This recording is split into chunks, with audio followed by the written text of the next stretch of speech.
오늘은 그동안 들으신 아브라함에 대한 이야기, 그러나 거기에 담긴 예수 그리스도의 참빛 이야기 3편의 종합편입니다. 오늘 진행될 팟캐스트 2편을 통해 아브라함 이야기를 정리해보면서 그 안에 담긴 하나님의 열심과 은혜를 묵상하시기 바랍니다. 아브라함의 이야기는 4200년 전의 한 사람의 이야기가 아니라 오늘을 사는 저와 여러분의 이야기입니다.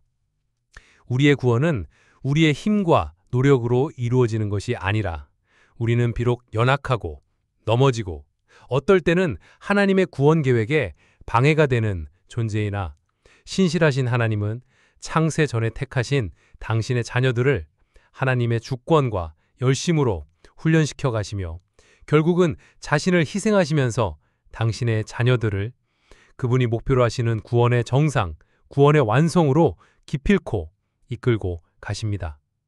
오늘 하루도 살아가면서 왜 성경에 아브라함의 이야기가 담겨져 있는지, 우리에게 주는 하나님의 메시지가 무엇인지를 깊이 깨닫는 은혜로운 시간이 되시길 바랍니다. 안녕하세요. 오늘 딥다이브에서는 아브라함, 그 아브라함이 받은 복의 진짜 의미가 뭘까? 이걸 한번 깊이 파고 들어가 보려고 합니다. 네, 창세기 기록이랑 또 후대에 이걸 어떻게 해석했는지 이런 자료들을 좀 보면서요. 맞아요. 이 고대의 약속이 오늘 바로 당신에게 어떤 울림을 줄 수 있을지 한번 같이 풀어가 보죠. 좋습니다. 시작은 역시 창세기 앞부분인데요. 그 인간 스스로 하늘에 닿으려고 했던 거대한 프로젝트 있잖아요. 바벨탑. 아, 바벨탑 이야기. 네. 그 이야기 바로 직후에 하나님께서 아브라함이라는 딱 한 사람을 부르시는 장면이 나와요. 이게 참 극명한 대비죠. 그렇죠. 인간의 노력, 그 바벨탑이 좌절된 바로 그 자리에 하나님께서 당신의 계획을 아브라함을 통해 시작하신다는 거. 그러니까 인간의 어떤 야망이나 노력이 아니라 하나님의 부르심과 선택, 이게 뭘 의미하는 걸까요? 여기서 흥미로운 점은 그거예요. 하나님께서 노아 홍수 이후에도 인간 마음이 여전히 악하다는 걸 아셨다는 거죠. 창세기 8장에도 나오고요. 네네. 그럼에도 불구하고 하나님은 구원 계획을 포기하지 않으시고 이제 아브라함을 딱 부르신 거예요. 그 시작점으로요. 바로 그 부르심의 순간에 정말 엄청난 약속이 주어지잖아요. 창세기 12장. 너무 유명한 말씀이죠. 네. 내가 너로 큰 민족을 이루고 내게 복을 주겠다. 내 이름을 창대하게 하겠다. 너는 복이 될지라. 이 부분이 참... 맞아요. 그리고 결정적으로 땅의 모든 족속이 너로 말미암아 복을 얻을 것이다. 여기서 그 복의 성격이 핵심인 것 같아요. 단순히 아브라함 혼자 잘 먹고 잘 사는 그런 이야기가 아닌 거죠. 바로 그겁니다. 처음에는 복이 아브라함에게 주어지는 것처럼 보이는데 네? 네게 복을 주어. 거기서 끝나지 않아요. 네. 아브라함 자신이 복 그 자체가 되고 너는 복이 될지라. 이게 결국에는 땅의 모든 족속에게로 흘러가는 거죠. 보편성이 있는 거예요. 아, 그러니까 아브라함은 복을 받는 사람이면서 동시에 복이 흘러가는 통로, 복의 근원이 되는 그런 역할을 받은 거네요? 정확합니다. 복의 통로. 이 약속의 본질은 나중에 그 모리아산 사건 있잖아요. 아들 이삭을 바치려 했던. 네, 그 시험 이후에요. 네. 그 이후에 다시 한번 확인되는데 특히 내 씨, 이게 단수형이거든요. 내 씨로 말미암아 천하 만민이 복을 얻으리라고 하면서 더 분명해지죠. 아, 그 씨가 중요하다. 근데요, 막상 아브라함의 삶을 이렇게 쭉 따라가 보면 약속과는 좀 거리가 멀어 보이는 순간들도 많아요. 그렇죠. 약속의 땅이라고 갔는데 평생 자기 땅 한 떼기 없이 그냥 나그네처럼 살고 또 아들 주신다고 했는데 25년이나 걸리고. 네, 오래 걸렸죠. 심지어 위기 상황에서는 아내를 누이라고 속이기까지 하고요. 맞아요. 우리가 흔히 생각하는 그런 완벽한 믿음의 조상, 이런 이미지랑은 좀 다르단 말이죠. 네, 달라요. 근데 어쩌면 그게 이 이야기의 핵심일 수도 있어요. 자료들을 보면 아브라함의 완벽함을 막 부각하려는 게 아니거든요. 아, 오히려요? 네, 오히려 그의 연약함, 실수에도 불구하고 그 약속을 끝까지 신실하게 이루어가시는 하나님께 초점이 맞춰져 있어요. 그렇군요. 그러니까 핵심은 이거죠. 이 약속의 성취가 아브라함이 뭘 잘해서 자격이 있어서가 아니라 전적으로 그를 부르시고 이끄시는 하나님의 신실함에 달려있다는 것. 예, 대체 뭐였을까요? 구약시대 사람들은 어쩌면 솔몬 시대의 그 엄청난 번영, 그걸 성취로 봤을 수도 있어요.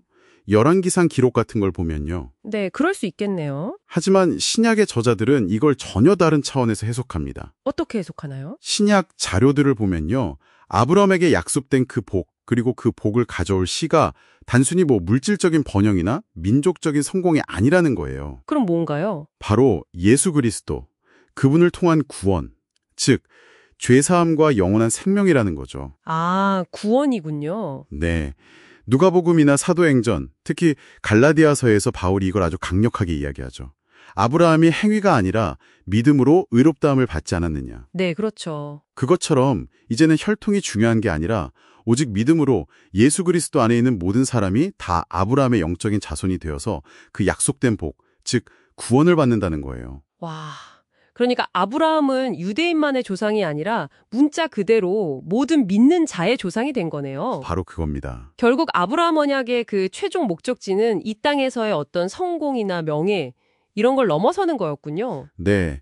인간의 근본 문제, 죄와 죽음의 문제를 해결하고 하나님과의 관계를 회복하는 영원한 생명, 그리고 하나님 나라, 이게 핵심이었던 거죠. 아, 그래서 히브리서 기자가 아브라함이 그 약속의 땅 가나안에 살면서도 사실은 하늘에 있는 더 견고한 도성, 그러니까 하나님이 직접 계획하시고 세우실 영원한 나라를 바라봤다고 기록한 거군요. 맞습니다. 인간들이 쌓아올리려 했던 그 바벨탑과는 근본적으로 다른 소망인 거죠. 네. 결국 아브라함 한 사람의 이야기에서 시작된 이 하나님의 약속은 예수 그리스도 안에서 모든 민족에게 열리는 구원이라는 정말 거대한 계획으로 이어지는 겁니다. 그리고 그 구원은 인간의 노력이 아니라 오직 하나님의 은혜와 신실하심으로 주어진다. 네, 그게 가장 중요한 메시지입니다. 오늘 이 딥다이브를 통해서 아브라함 이야기의 핵심이 정말 눈에 보이는 어떤 현세적인 축복, 그런 걸 넘어서는 거라는 걸 다시 한번 확인하게 되네요. 그렇죠. 예수 그리스도를 통해 주어지는 영원한 생명, 하나님 나라에 대한 소망. 그리고 아브라함처럼 우리도 믿음의 길을 가다 보면 넘어지고 흔들릴 수 있지만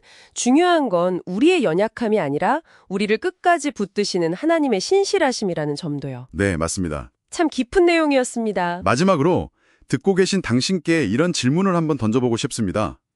당신의 삶에서 진정한 복이란 무엇이라고 생각하시나요? 네. 그리고 아브라함처럼 지금 눈앞의 현실 너머에 있는 하나님께서 약속하신 그 영원한 가치를 바라보면서 오늘을 살아간다는 것. 이게 당신에게는 어떤 의미가 있을까요? 한번 생각해 보시면 좋겠습니다. 안녕하세요. 딥다이브입니다. 저희 지난번에는 하나님께서 아브라함에게 너는 복이 될지라 이 엄청난 약속을 주시는 장면까지 봤었죠? 네, 정말 어마어마한 약속이었어요. 근데 뭐랄까 약속은 받았는데 현실은 그대로일 때가 많잖아요. 그렇죠. 바로 그 간극. 오늘 딥다이브에서는 바로 그 지점을 파고 들어볼 겁니다.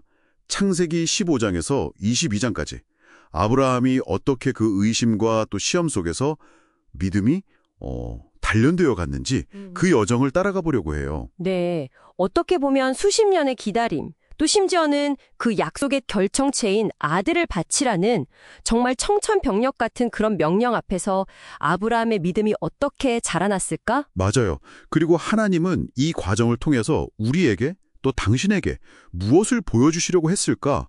이게 핵심 질문이 될 것 같습니다. 자, 그럼 바로 창세기 15장으로 들어가 볼까요? 네. 아들을 주시겠다는 약속 받았는데 사라는 여전히 임신 소식이 없어요. 그러니까 아브라함이 좀 현실적인 생각을 하죠. 그렇죠. 당시 관습에 따라서 자기 집에서 길린 종 엘리에셀을 이제 상속자로 생각하게 됩니다. 약속과 현실의 거리가 너무 멀게 느껴졌겠죠. 그럴 수 있을 것 같아요. 근데 바로 그때 하나님이 나타나시잖아요. 네, 두려워 말라 아브라함아. 나는 네 방패고 너의 지극히 큰 상급이다. 이렇게 안심시키시고 밤하늘의 별을 딱 보여주시면서 네 몸에서 날짜가 상속자가 될 거라고 다시 한번 확인시켜 주십니다. 아, 여기서 진짜 중요한 구절이 나오죠. 창세기 15장 6절. 네, 아브라함이 여호와를 믿으니 여호와께서 이를 그의 의로 여기시고. 이 믿으니까 의롭다고 인정받는다. 이게 당시로서는 정말 혁명적인 생각 아니었을까요? 맞습니다. 완벽한 어떤 행위나 율법 준수가 아니라 그냥 하나님 말씀을 아이처럼 믿는 그 마음, 그 신뢰 자체를 하나님이 귀하게 보시고 너 의롭다 이렇게 선언해 주신 거예요. 와. 이게 사실 아브라함의 믿음이 대단해서라기보다는 그 믿음의 시작을 하나님이 격려하시고 키워주시는 모습이죠. 앞으로 성경 전체를 흐르는 믿음으로 얻는 의, 이 신칭의 시작점이라고 볼 수 있습니다. 그렇군요. 그리고 또 땅 약속에 대해서도 확신을 구하니까 하나님이 그 쪼갠 고기 사이로. 네, 횃불로 홀로 지나가시죠. 이게 중요해요. 아브라함은 안 지나가요. 아, 하나님만요? 네. 이건 내가 반드시 이 약속 지킬게 하는 하나님의 자기 선언, 자기 보증이에요. 약속의 성취가 인간의 노력이 아니라 전적으로 하나님의 열심에 달렸다는 걸 보여주는 거죠. 와, 정말 강력한 메시지네요. 근데 그렇게 강렬한 언약 후에도 기다림은 계속되잖아요. 그렇죠. 창세기 16장을 보면 기다림에 지친 건지 사례가 먼저 제안을 하죠. 네, 당시 또 다른 관습을 따라서 여종 하갈을 통해 아들을 얻자고. 그래서 이스마엘이 태어나죠. 이게 어떻게 보면 인간적인 방법으로 하나님의 뜻을 좀 앞당겨 보려고 한 시도인데 결국은 그 가정 안에 갈등의 씨앗이 되고 맙니다. 안타깝죠. 그리고 시간이 꽤 흘러요. 네, 무려 13년이나요. 아브람 나이 99살 때 하나님이 다시 나타나셔서 나는 전능한 하나님이다 딱 선포하시면서 언약을 다시 확연시켜 주세요. 그리고 이름도 바꿔주시죠. 아, 맞다. 아브라함에서 아브라함으로, 사라는 사라로. 네, 아브라함은 여러 민족의 아버지, 사라는 여주인, 왕비 이런 뜻이 담겨 있어요. 이제 진짜 약속이 구체화되는 거죠. 이때 언약의 증표로 할례를 명령하시는데 이것도 좀 독특해요. 네, 이게 그냥 단순한 표식 이상이에요. 뭐랄까, 생식기에 새기는 거잖아요. 이걸 볼 때마다 자존에 대한 하나님의 약속을 기억하게 만드는 장치인 거죠. 어찌 보면 하나님의 유머러스한 교육 방식 같기도 하고요. 그렇게 볼 수도 있겠네요. 그리고 드디어 하나님께서 사라를 통해 아들이 태어날 거라고 명확하게 말씀하세요. 이때 아브라함이랑 사라 반응 재밌잖아요. 둘 다 웃어버리죠. 네, 너무 기가 막히고 사실 믿기 어려운 약속이니까요. 그 나이에 어떻게 아이를, 그런 웃음이었겠죠. 그리고 마침내 창세기 21장입니다. 아브라함 100세, 사라 90세. 정말 약속대로 이삭이 태어납니다. 이야, 이건 뭐 인간적인 계산으로는 도저히 설명이 안 되는 명백한 하나님의 기적이죠. 맞아요. 그리고 그 이름 이삭의 뜻이 웃음이라는 거. 참 아이러니하면서도 의미심장해요. 그렇죠. 그들의 불신 섞인 웃음? 하지만 그럼에도 불구하고 약속을 이루시는 하나님의 신실하심. 이 모든 게 그 이름 안에 담겨 있는 거죠. 그 후에 이스마엘이 이삭을 좀 놀리고 하면서 갈등이 생기잖아요. 네. 그래서 결국 사라가 하갈과 이스마엘을 내쫓으라고 요구하고 하나님께서도 이삭이 약속의 상속자임을 확인시켜 주시죠. 인간적인 계획의 결과 이스마엘, 하나님의 계획, 이삭, 그 차이가 명확히 드러나는 장면입니다. 자, 이제 아브람 믿음 여정의 정말 클라이맥스. 창세기 22장, 모리아산의 시험입니다. 네. 하나님께서 아브라함에게 명령하시죠. 내 아들, 내 사랑하는 독자, 이삭을 번제로 드려라. 와, 이건 정말 이전까지 주셨던 모든 약속이랑 완전히 모순되는 것처럼 들리잖아요. 이해할 수가 없는 명령이죠. 정말 그렇죠. 그런데 아브라함의 반응은 더 놀랍습니다. 다음 날 아침 일찍 일어나서 그냥 묵묵히 준비하고 3일길을 떠나요. 심지어 같이 간 종들에게는 우리가 너희에게로 돌아오리라 이렇게 말하잖아요. 이게 히브리서에서는 하나님이 이삭을 죽은 자 가운데서 다시 살리실 것을 믿었던 그런 부활신앙의 표현으로 보기도 하더라고요. 네, 굉장한 믿음이죠. 산을 오르면서 아들 이삭이 순진하게 묻잖아요. 아버지, 불과 나무는 있는데 번제할 어린 양은 어디 있습니까? 아, 이 장면 정말 가슴 아프죠? 그때 아브라함이 답합니다. 아들아, 번제할 어린 양은 하나님이 자기를 위하여 친히 준비하실 것이다. 아마 그 3일간의 침묵 속에서 도달한 어떤 믿음의 고백이었을 거예요. 그리고 마침내 칼을 들어서 아들을 내려치려는 바로 그 순간 하나님께서 막으시죠. 아브라함아, 아브라함아 부르시면서 그리고 보니까 수풀에 뿔이 걸린 순양 한 마리가 있는 거예요. 아, 여호와 이래. 바로 그 장면이죠. 그때 하나님께서 말씀하십니다. 네가 내 아들, 내 독자까지도 내게 아끼지 아니하였으니 내가 이제야 내가 하나님을 경외하는 줄을 아노라. 여기서 안다는 게 그냥 머리로 하는 게 아니라고 하셨죠. 네, 히브리어 야다는 경험을 통해, 관계를 통해 몸으로 아는 것, 전인격적인 알을 의미해요. 아브라함의 그 순송을 통해 하나님을 향한 그의 사랑과 신뢰가 얼마나 깊은지가 객관적으로 증명된 거죠. 그래서 그 장소 이름이 여호와 이래, 여호와의 산에서 준비되리라가 된 거고요. 맞습니다. 중요한 건 그 순양은 아브라함이 완전히 순종하는 그 마지막 순간에 비로소 보였다는 점이에요. 하나님의 예비하심은 종종 우리의 순종 안에서 순종을 통해 발견된다는 거죠. 와, 오늘 아브라함의 여정을 쭉 따라와 보니까요.